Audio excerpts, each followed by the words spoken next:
আমি রাসূলের মুখে শুনেছি কিয়ামতের দিন আল্লাহ রাব্বুল আলামিন সর্বপ্রথম তার বান্দার কাছে প্রশ্ন করবেন, বান্দা নামাজ আদায় করেছিলি কিনা। নামাজ সর্বপ্রথম প্রশ্ন। যেরকম সর্বপ্রথম প্রশ্নটা কি? নামাজ। এই নামাজ আপনার বাচ্চাদেরকে যখন 7 বছর বয়স হবে নামাজের হুকুম করবেন, 10 বছরে নামাজ না পড়লে প্রহার করতে বলা হয়েছে।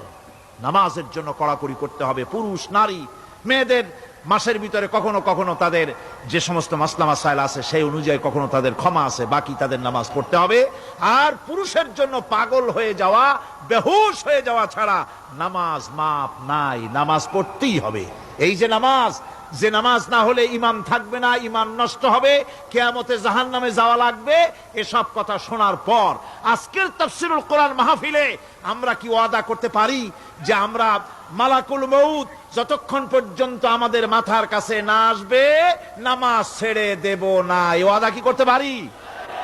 2 হাত উঁচু করুন, বলেন ইয়া আল্লাহ, আমি তোমার নামে শপথ করছি, যতদিন মালাকুল মউত আমার মাথার কাছে না আসতেছে ততদিন পর্যন্ত ফরজ নামাজ, ফরজ রোজা ছেড়ে দেব না।